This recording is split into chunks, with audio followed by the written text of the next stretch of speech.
नैना, उनको भी बुलाकर ले आओ। दोनों नई ट्रेनीज हैं, उनको अच्छा लगेगा।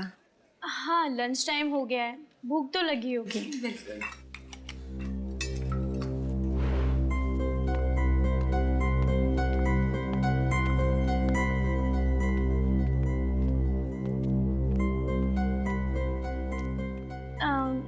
Excuse me. हाय, मेरा नाम नैना है। चलो साथ में लंच करते हैं। दीप्ति,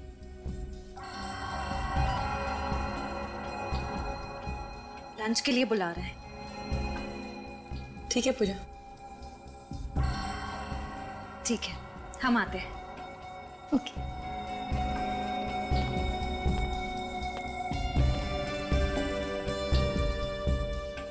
ये लाइब्रेरी बहुत बड़ी है, एक्स्ट्रा स्टाफ की जरूरत नहीं थी, फिर भी ट्रस्ट वालों ने तुम दोनों को यहाँ पर जॉब दी। अच्छी बात है। लेकिन हम लोग तो यहाँ बस कुछ ही दिनों के लिए हैं ट्रेनिंग पर। वैसे लाइब्रेरी में इतने ही स्टाफ मेंबर्स हैं या और कोई भी है? नहीं तो हम ही सब हैं, काम मैनेज हो जाता है। अब थैंक्स, मैं बाहर का पानी नहीं पीती, मैं अपना पानी खुद कैरी करके चलती हूँ। क्यों? आपका पानी हमारे पानी से अलग है क्या? हाँ, ये पानी घर से लेके आती है, इसे बाहर के पानी से एलर्जी है। पानी से एलर्जी? कहीं आप मजाक तो नहीं कर रही? वो मजाक नहीं कर रहे, सच्ची बोल रही है। एक्चुअली क्या है, मैं अगर क्लोरीन का बाहर का पानी पीऊँ तो उससे मेरी मौत भी हो सकती है।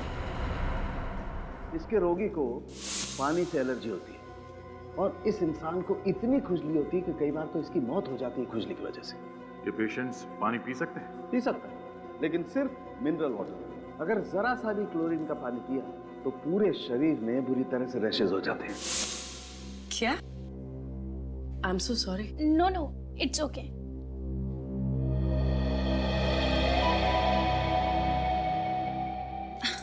अरे मैं तो भूल ही गई। एवरीबडी एक्सक्यूज मी, मैं अभी आई।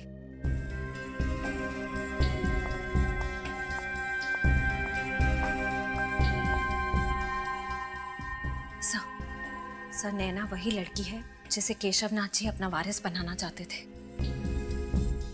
क्या वसीयत उसके हाथ लग गई? नो, फिर तो वो नैना पर हमला करने की जरूर कोशिश करेगा। डोंट वरी सर, हम नैना पर नजर रखेंगे।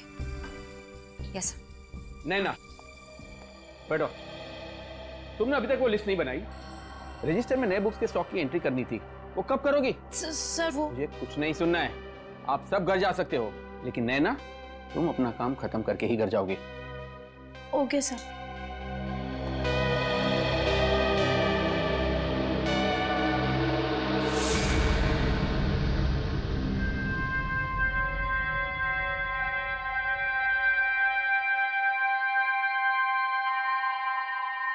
उफ,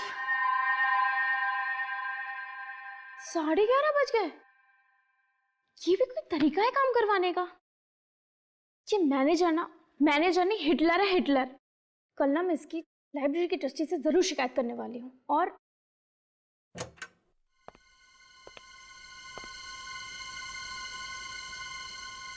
कौन है? सिक्योरिटी, सिक्योरिटी, कौन है? कौन है? कौन है वहां?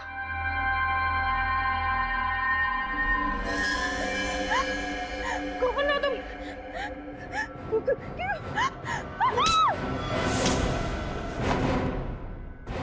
ओह, तुम?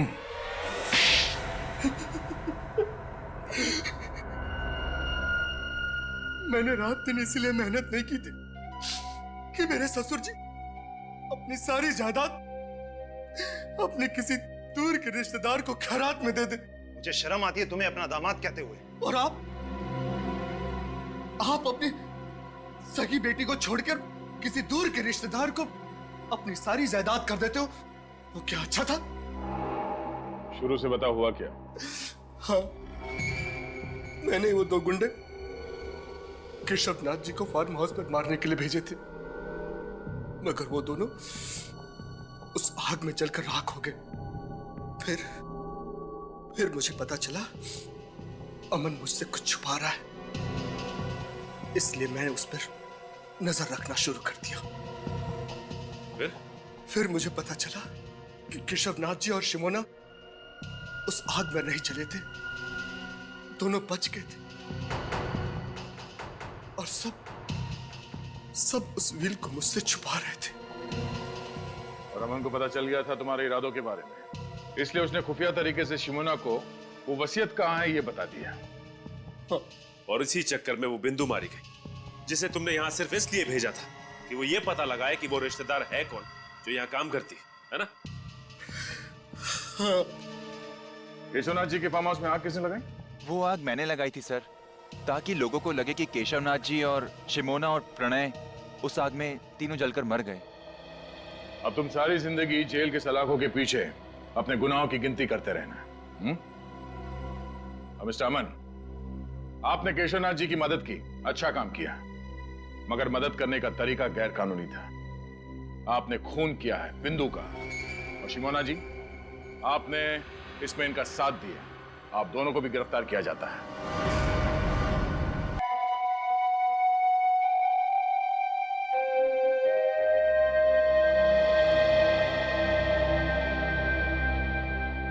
केशव जी, आप जो कर रहे हैं ना, मुझे नहीं लगता आप सही कर रहे हैं। मुझे ऐसा लगता है आपको एक बार फिर से सोच लेना चाहिए। शिमोना सही कह रही है सर, भावनाओं में बहकर आप ये निर्णय ले रहे हैं। बिल्कुल सर, और हम तो आपके शुभचिंतक हैं, आपको सिर्फ इसके परिणाम से वाकिफ करा रहे हैं। आप जो कर रहे हैं ना, उससे आपकी जान को खतरा हो सकता है। बस प्रणय, मैंने अपना डिसीजन ले लिया है और मेरा डिसीजन किसी भी हालत में बदलने वाला नहीं है। मुझे किसी से डर नहीं, आने दो उसको, फिर देखते हैं। अमन, बोलो कि कोई अच्छी खबर लाए हो। अच्छी खबर ही लाया हूं। आप जो सोच रहे थे वही सही है, ये देखिए।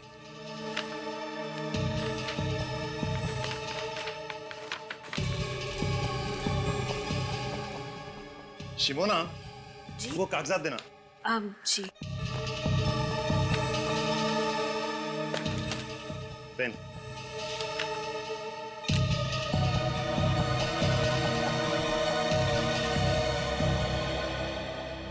केशवनाथ जी, आपका काम हो गया, अब आप बेफिक्र हो जाइए। मुझे नहीं लगता ये इतना आसान है। ये बात पता लगते ही तूफान आने वाला है। तो फिर आने दो तूफान, हम तैयार हैं।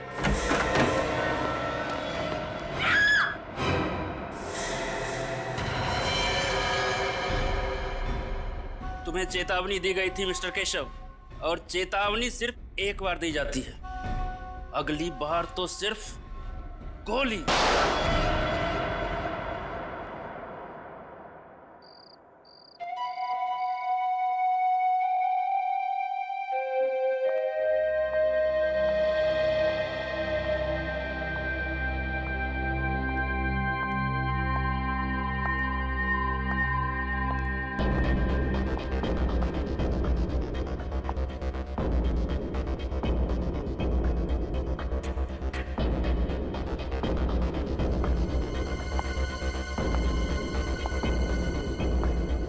Law, science,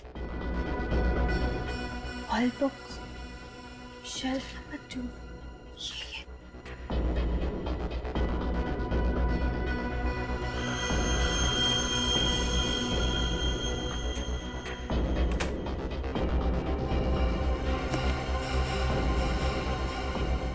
The World Atlas and Encyclopedia, यही बुक है।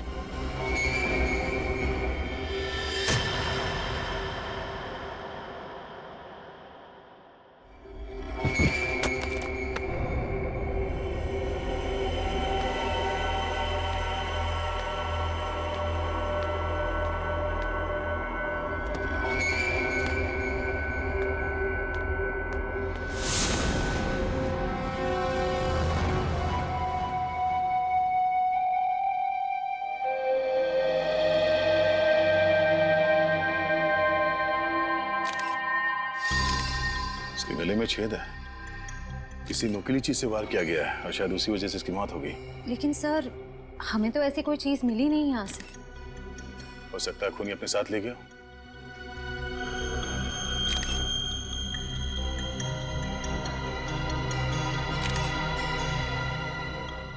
सर कोई मोबाइल, कोई आईडी कार्ड नहीं है। सर एक मिनट।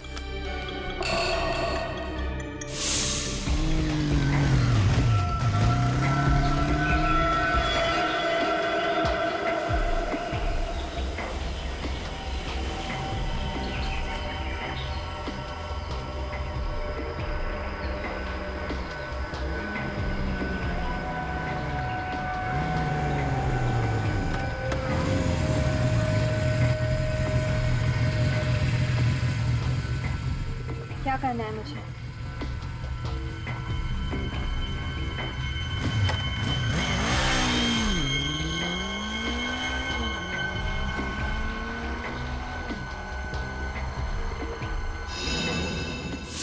ये चिट्ठी इसकी जेब से मिली है। सेंट्रल लाइब्रेरी, तीसरा माला, शेल्फ नंबर 2। ये लड़की रात के 1:30 बजे वर्ल्ड एटलस बुक लेने के लिए आई थी यहाँ पे। क्यों? हाँ सर, और सर वो किताब यहाँ से गायब भी है। ओह, बड़ी अजीब बात है। रात के 1:30 बजे ये लड़की यहाँ वर्ल्ड एटलस बुक लेने आती है और उसी की मौत हो जाती है, और वो बुक भी यहाँ से गायब है। इसका मतलब है कोई और भी था जो बुक लेने के लिए आया था। उस किताब में ऐसा क्या हो सकता है? सर वो तो एक सिंपल मैप्स की बुक है। बुक भले ही सिंपल हो, लेकिन कोई ना कोई बात तो जरूर है सर। लगता है उस बुक के साथ छेड़छाड़ की गई होगी।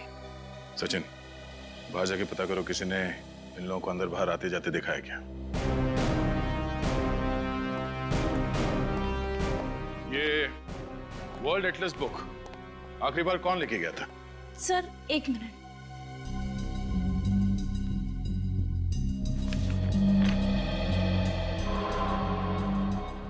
सो मिस्टर अमन। अमन? अमन, बोलो कि कोई अच्छी खबर लाए हो। ये अमन यहाँ का मेंबर होगा ना? जी सर।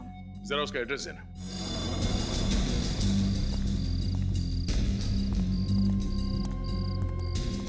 ये पीछे का गेट तो हमेशा बंद रहता है। अगर वो लड़की यहाँ से आई है इस तरफ से, वो जो औरत कैंडल बेच रही है उसे पता होगा। चलो पूछते हैं। Excuse me. 10 का एक कैंडल है सर, कितने कैंडल्स दूं? देखिए, हम लोग कैंडल लेने नहीं आए, आपसे कुछ पूछना था। आप यहाँ पर कब से हैं? जी मैं शाम से लेके सुबह तक यहाँ बैठती हूँ, कैंडल बेचती हूँ।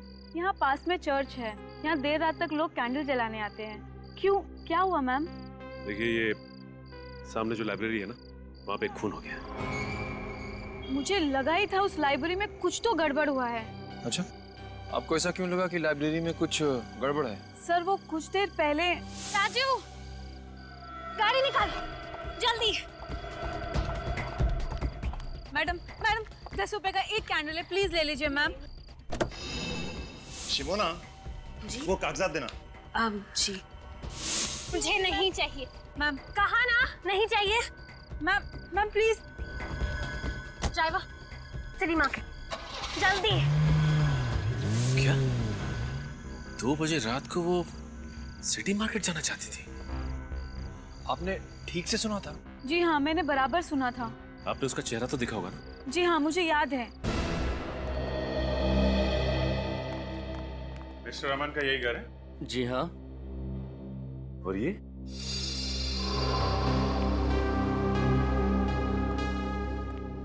क्या आप यही अमन जी हैं? हाँ सब, इन्हें मैंने हाल में कहीं देखा है। हाँ सर, चेहरा जाना पहचाना लग रहा है, लेकिन याद नहीं आ रहा है कहाँ देखा है सर। जरूर देखा होगा। अमन सर बहुत बड़े वकील हैं, आपने टीवी पर किसी इंटरव्यू में देखा होगा उन्हें। अच्छा, तो आपके साहब बड़े वकील हैं? हाँ। कहाँ गए? ऑफिस? नहीं, आज सुबह वो अपना सामान लेकर के शहर से बाहर चले गए। इस अमन जी ने आखिरी बार लाइब्रेरी से वर्ल्ड एटलस की किताब ली और लाइब्रेरी में वापस कर दी। इसके बाद से गायब है। अमन जी का कमरा कहाँ है?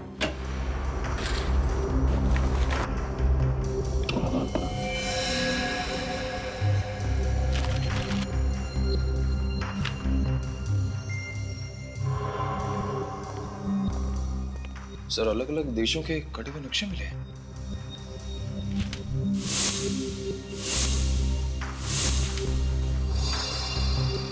सर, ये सारे कटे हुए नक्शे तो सर वो तो एक सिंपल मैप्स की बुक है। वर्ल्ड एटलस बुक है। अमन जी ने इसे कैची से इस तरह से काटा क्यों होगा? उस वर्ल्ड एटलस बुक को हथियार बनाने के लिए। उस बुक में से सारे पन्ने काटे, उसके अंदर कोई नुकीली चीज रखी जो किताब खुलते ही पिस्टन के जरिए तेजी से बाहर निकली और उस लड़की का खून हो गया। सर अमन का फोन बंद आ रहा है। वो तो होना ही था। सर, ये देखिए सर, फटे हुए music notes. Music notes? Sir, उसने म्यूजिक नोट फाड़ के फेंका क्यों होगा? लेकिन अमन सर को तो संगीत का शौक ही नहीं है। तो ये देखिए, ये वायर और ये स्प्रिंग।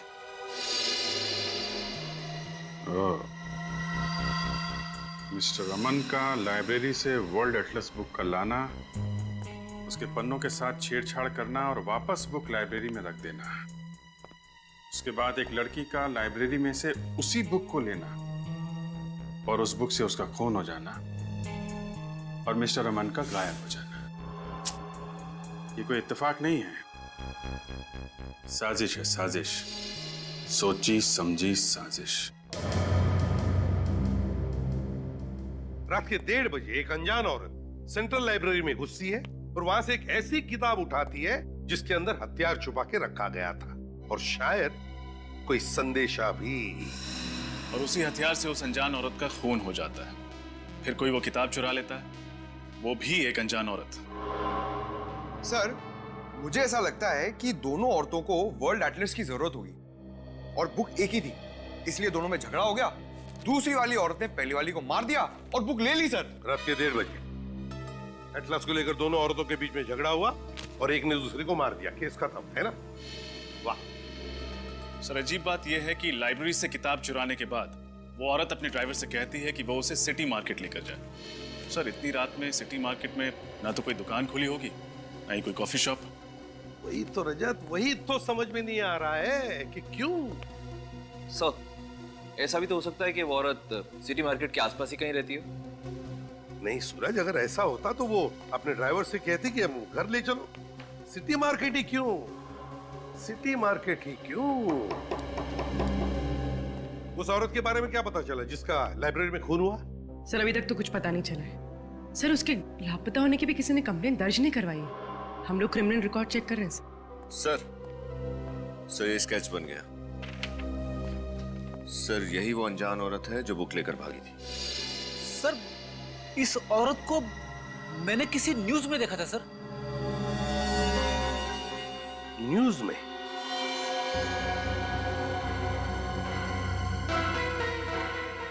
न्यूज में? अब याद आ गया, अब याद आ गया।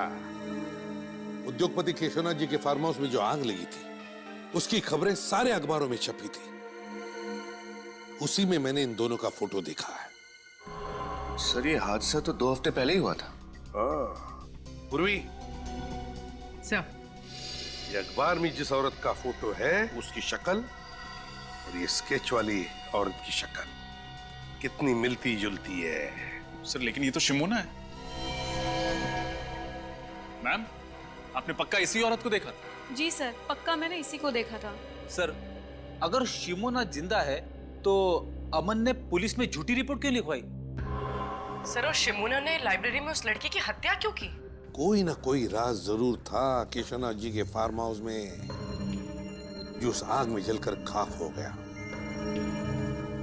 सारे चक्कर के पीछे ये अमन ही है, अमन। हाँ सर, इसलिए मिस्टर अमन ने शिमोना जी के लिए वो म्यूजिक नोट्स में वो संदेशा छोड़ा होगा, क्योंकि दोनों खुले में तो आमने सामने आ नहीं सकते थे। अमन और शिमोना, क्या क्या कनेक्शन हो सकता है इन दोनों के बीच में? तो फिर ये शिमोना इतनी रात गए सिटी मार्केट किस लिए गई थी? सर, अमन के घर से हमें कुछ फटे हुए कागज मिले जिन पर कुछ म्यूजिकल नोट्स लिखे हुए। सर, इस वर्ल्ड एटलस का म्यूजिकल नोट से क्या कनेक्शन हो सकता है? उस वर्ल्ड एटलस में कुछ तो ऐसा होगा जिसकी वजह से शिमोना सीधे इस मार्केट में आ गई। सर, रात के समय लाइब्रेरी से सिटी मार्केट पहुंचने में लगभग 10-15 मिनट लगते हैं। उस कैनल बेचने वाली औरत ने हमसे कहा था कि उसने शिमोना को 1:45 बजे देखा होगा, तो वो इस मार्केट में 2 बजे तक पहुंच गई होगी। हाँ, लेकिन उस समय तो मार्केट बिल्कुल सुनसान रहा। मुझे नहीं लगता कि किसी ने शिमोना को या उसकी गाड़ी को देखा होगा। फिर भी ट्राई करते हैं, हो सकता है किसी ने कुछ देखा हो। तुम इस तरफ पूछो, मैं उस तरफ के दुकानदारों से पूछता हूँ।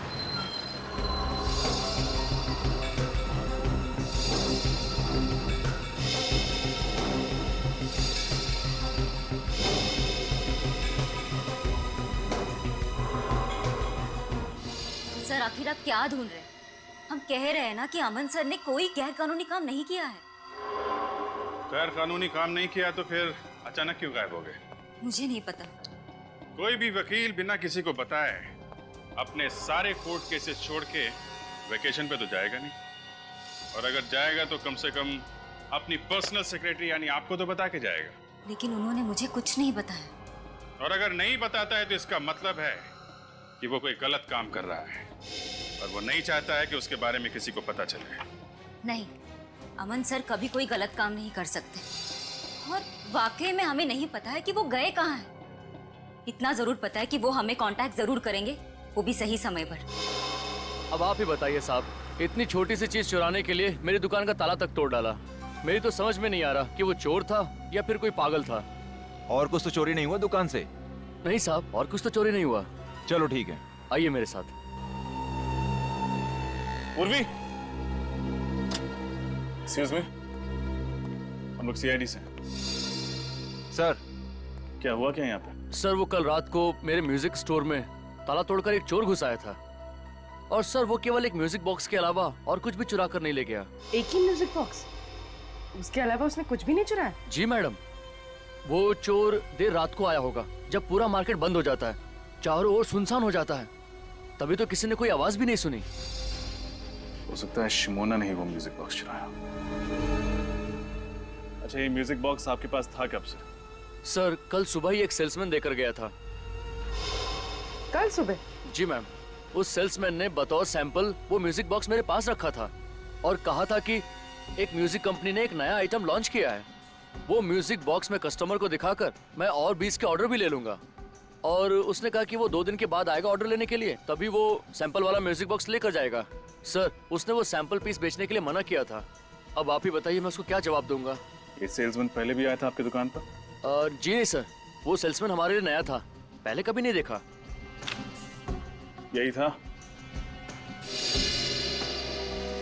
हाँ सर, यही था वो आदमी। Thank you. मुझे लगता है अमन यहाँ सेल्समैन बनकर आया और उसने इस दुकानदार को वो म्यूजिक बॉक्स बतौर सैंपल दिया ताकि ये दुकानदार उसे बेच ना पाए और शिमोना आकर उसे चुरा ले।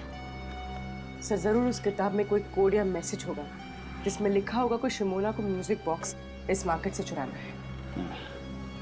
लेकिन सेंट्रल लाइब्रेरी से सिटी मार्केट से म्यूजिक बॉक्स, ये कोड्स का चक्कर समझ में नहीं आया।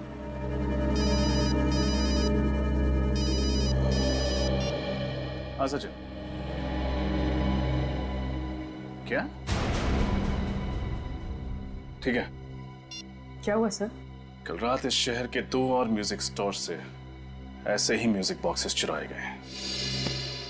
अमन जी का और शहर के जाने माने स्टील बैरन मिस्टर केशवनाथ, इनके बीच क्या रिश्ता था? सर, मिस्टर केशवनाथ अमन सर के क्लाइंट थे और वो अक्सर हमारे ऑफिस में आया करते थे।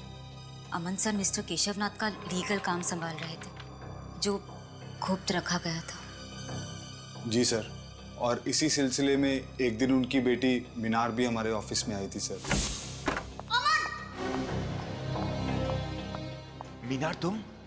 मैम, हम लोग यहाँ पे कुछ इंपॉर्टेंट काम कर रहे हैं, प्लीज आप बाहर जाइए। तुम चुप करो और निकलो यहाँ से। और तुम अमन, अगर मेरे पापा को बहकाना बंद नहीं किया ना तो उसका नतीजा बहुत बुरा होगा। मैम, ये आप क्या कर रही हैं? पागल हो गई है क्या आप? मिस्टर अमर केशवनाथ जी का ऐसा कौन सा गुप्त काम संभाल रहे थे जिसकी वजह से मिसेस मीनार को उन्हें जान से मारने की धमकी देनी पड़ी?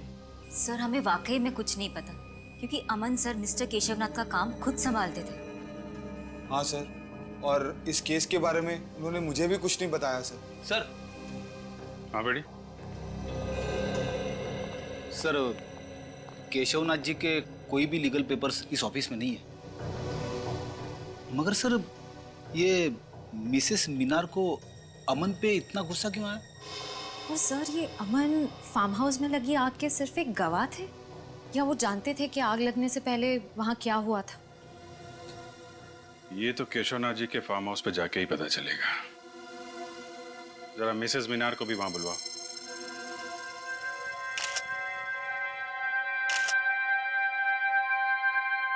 आप लोग इस पूछताछ से हमें कब बख्शेंगे? 2 हफ्ते पहले हुए इस हादसे को आप लोग भूल क्यों नहीं जाते? माना कि फार्म हाउस में आग लगी थी, but it was just an accident. Relax Minar, relax. CID वाले आपके पापा का फार्म हाउस का तलाशी लेना चाहते हो तो लेने दो, उन्हें उनका काम करने दो। थैंक यू मिस्टर भास्कर, कम से कम आप हमारे काम को समझते हैं। देखिए मिसेस मीनार, हम सिर्फ अपनी ड्यूटी कर रहे हैं। इस फार्म हाउस में जो आग लगी और जिसमें आपके पिताजी और उनके 2 एसोसिएट जल के मर गए, आपको ये मालूम होगा कि उसकी रिपोर्ट मिस्टर अमन ने लिखवाई थी।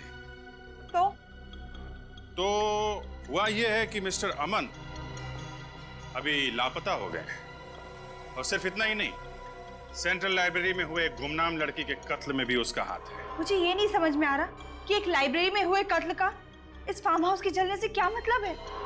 यहाँ आग कैसे लगी, कब लगी, पुलिस इसकी तहकीकात कर रही है। और तहकीकात में ही पता चला है कि अमन को आपने बंदूक दिखा के धमकी दी थी। क्यों? क्योंकि अमन एक नंबर का धोखेबाज है। उसने मेरे पापा की आंखों में धूल झोंककर करोड़ों रुपयों का गबन किया है, और इससे आप ये कैसे कह सकते हैं कि मैंने अमन को कुछ किया है? ठीक है, फिलहाल अभी हम आपकी बात पे विश्वास कर लेते हैं, लेकिन सर ये बाहर पेड़ में धंसी हुई मिली। बंदूक की गोली? इसका मतलब इस फार्म हाउस में गोलियां भी चली? Oh my God! ये गोली चलने वाली बात अमन ने पुलिस रिपोर्ट में क्यों नहीं लिखवाई?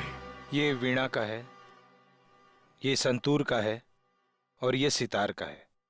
ये तीनों एक ही राग पर है, लेकिन इनके वाद्य यंत्र अलग अलग हैं। मैं आपको इनके राग सुनाता हूं।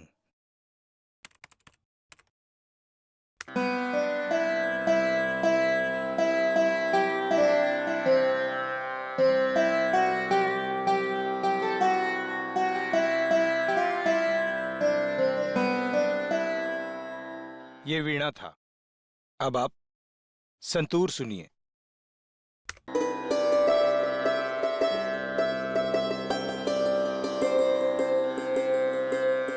ये सितार का है।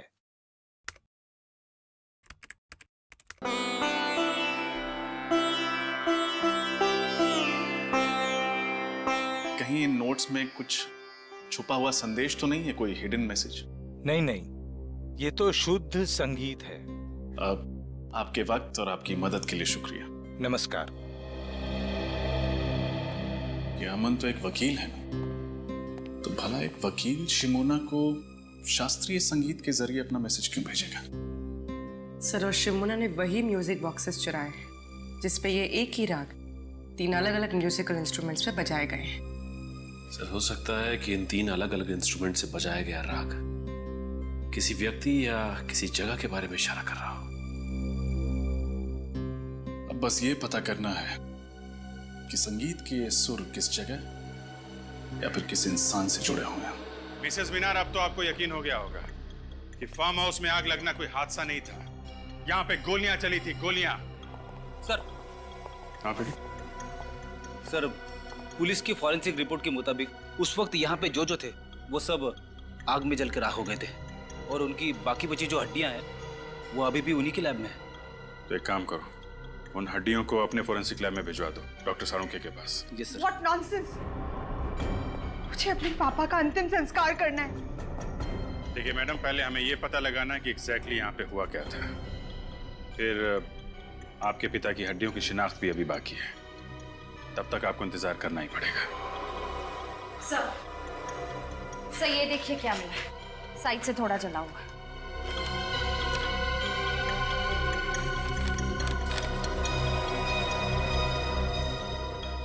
DNA print. हड्डियां तो बुरी तरह जल गई हैं। इनके चेहरे अच्छे से बन पाएंगे?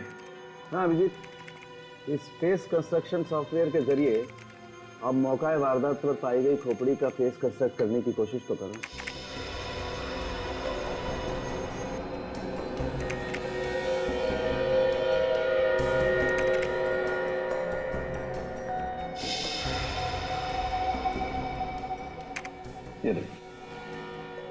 इसमें कोई भी केशवनाथ जी या शिमोना जैसा नहीं दिखता, लेकिन ये तो प्रणय है।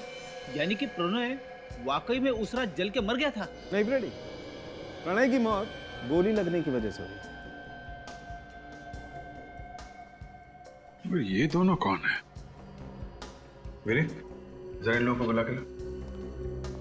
आइए।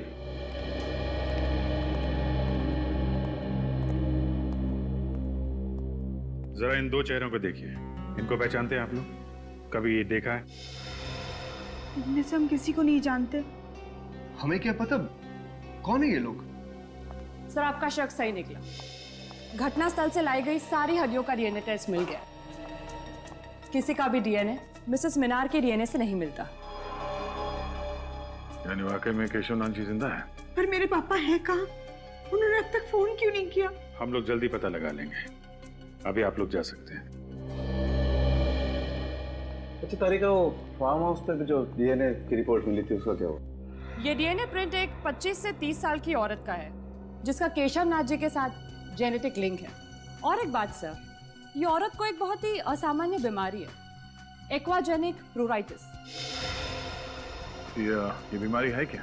यह एक बहुत ही रेयर जेनेटिक डिसऑर्डर है। इसके रोगी को पानी से एलर्जी होती है। जरा सा भी पानी अगर शरीर में कहीं भी लग जाए तो बहुत जबरदस्त एलर्जी होती है, खुजली होती है। बारिश का पानी, पसीना, यहाँ तक कि हवा में अगर जरा सी नमी भी बढ़ जाए तो रिएक्शन होता है। और इस इंसान को इतनी खुजली होती है कि कई बार तो इसकी मौत हो जाती है खुजली की वजह से। तो बहुत भयानक बीमारी है। ऐसे पेशेंट जिंदा कैसे रहते हैं? एंटी एलर्जिक दवा खा करके, ताकि इससे लड़ने की क्षमता बढ़ा सके। ऐसे रोगी को हॉस्पिटल में अल्ट्रावायलेट बी पॉजिटिव फोटोथेरेपी दी जाती है। ये पेशेंट्स पानी पी सकते हैं? पी सकता है, लेकिन सिर्फ मिनरल वाटर। अगर जरा सा भी क्लोरीन का पानी पिया तो पूरे शरीर में बुरी तरह से रैशेज हो जाते हैं। सिर्फ मिनरल वाटर? पानी के? अच्छा, ओके, ठीक है, ओके। क्या हुआ? लाइब्रेरी में जिस अनजान लड़की की लाश मिली थी उसका नाम बिंदु है। वो एक गुनहगार थी और जेल में सजा भी काट चुकी थी।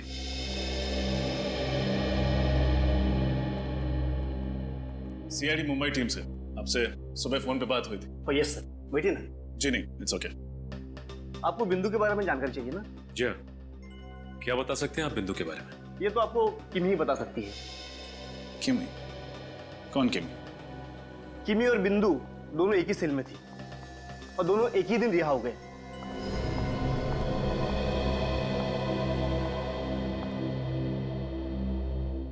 किमी देखो, हम तुम्हें डराने या धमकाने नहीं आए हैं। हम बस ये जानने आए हैं कि तुम बिंदु के बारे में क्या जानती हो।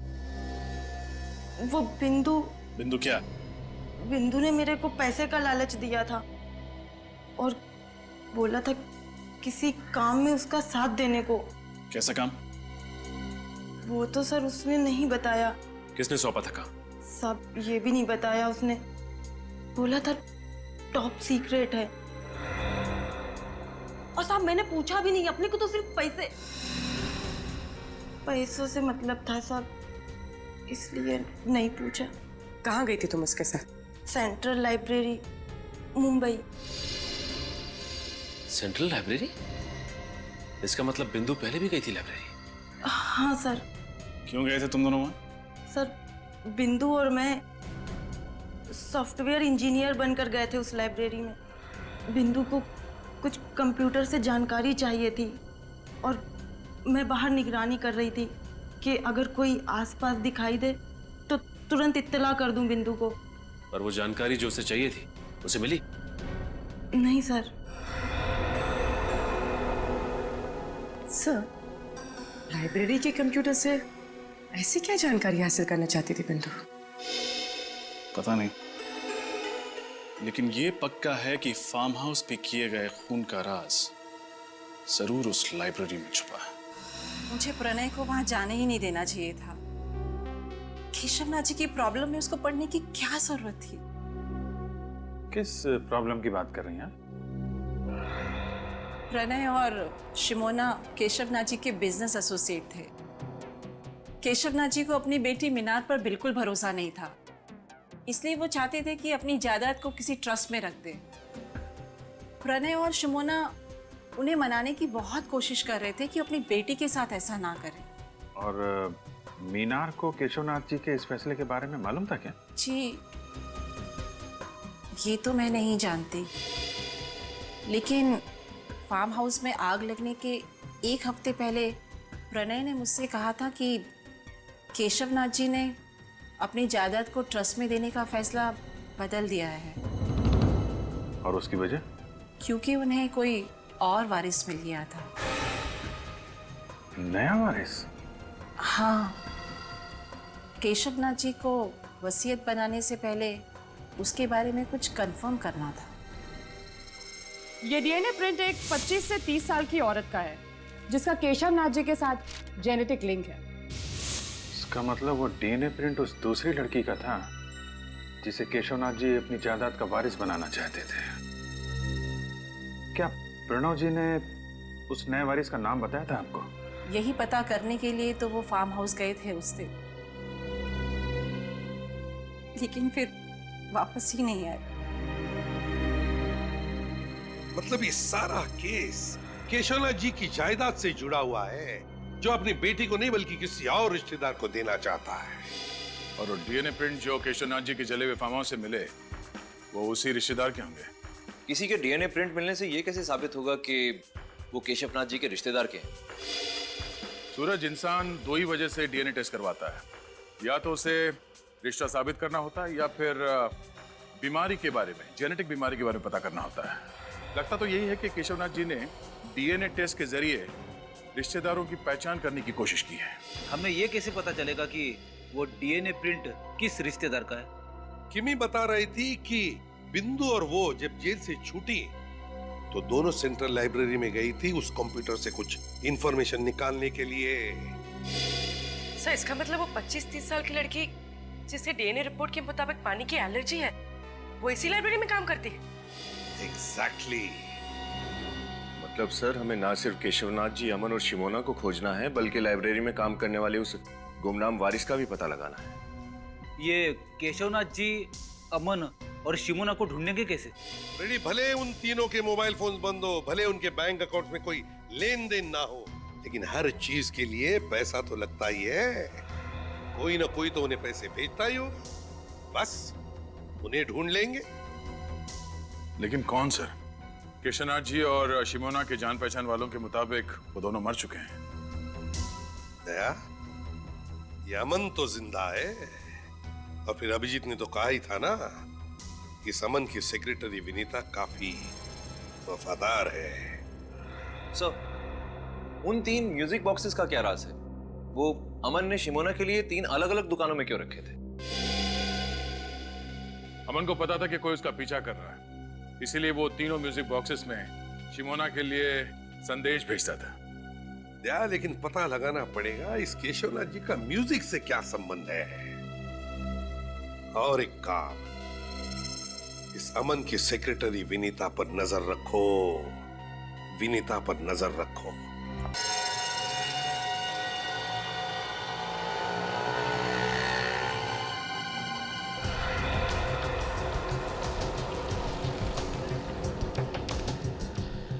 दोस्त इस समय तक बाहर आ जाती है। आज कहाँ रह गया?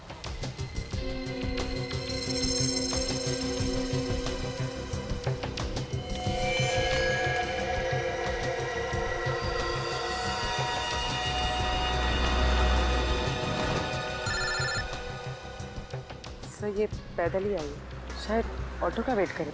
अच्छा।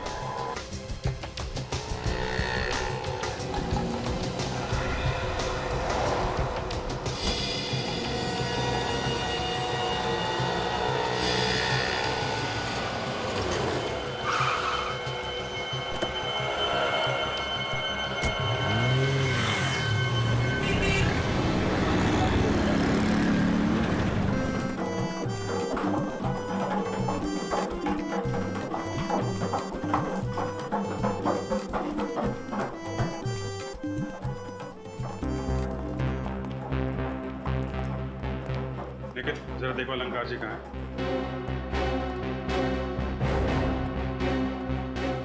अरे भाई वो संतूर का क्या हुआ? अलंकार जी। जी अलंकार जी, हम सीआईडी से हैं और आपसे कुछ पूछताछ करना चाहते हैं। जी पूछिए। इस म्यूजिकल स्कूल को बनाने वाले केशवनाथ जी के फार्म हाउस में जिस दिन आग लगी, उस दिन वो आपसे 2 बार मिलने आए थे, क्या ये सच है? जी हाँ, ये बात सच है। शिमोना यहाँ 3 म्यूजिकल बॉक्सेस लेकर आई थी।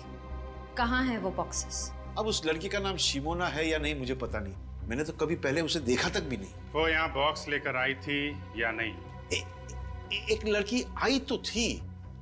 केशवनाथ जी और अमन के कहने के मुताबिक मैंने वो बॉक्सेस लेके चेक करके अपने पास रख ली। हमें वो बॉक्स चेक करना है।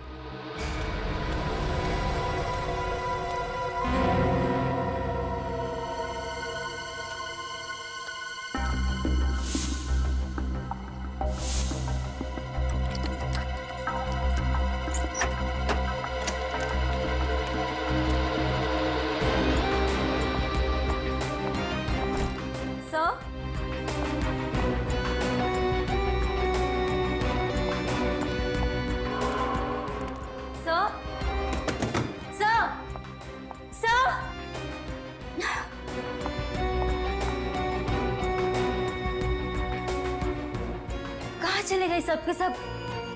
गए होंगे किसी काम से।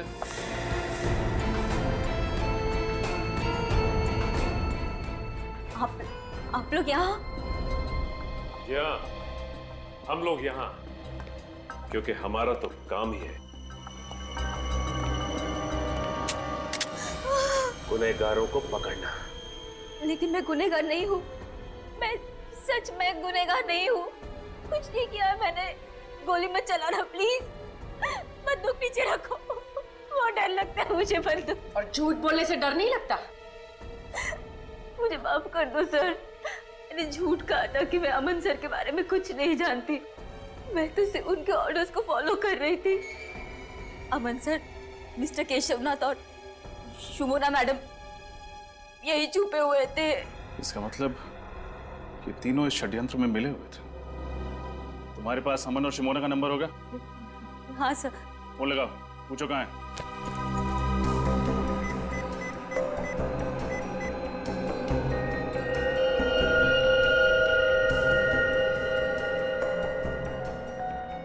अमन सर का फोन स्विच ऑफ है। शिमोना का नंबर ट्राई करो।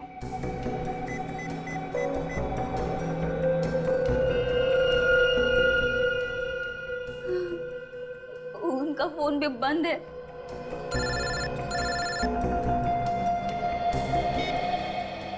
Yes sir. क्या? तो इस वजह से अमन, शिमोना और केशवनाथ को यहां से गायब किया गया है? सर हम लोग आ रहे हैं। क्यों सर? कुछ नहीं सचिन, केस खत्म करने का टाइम आ गया है।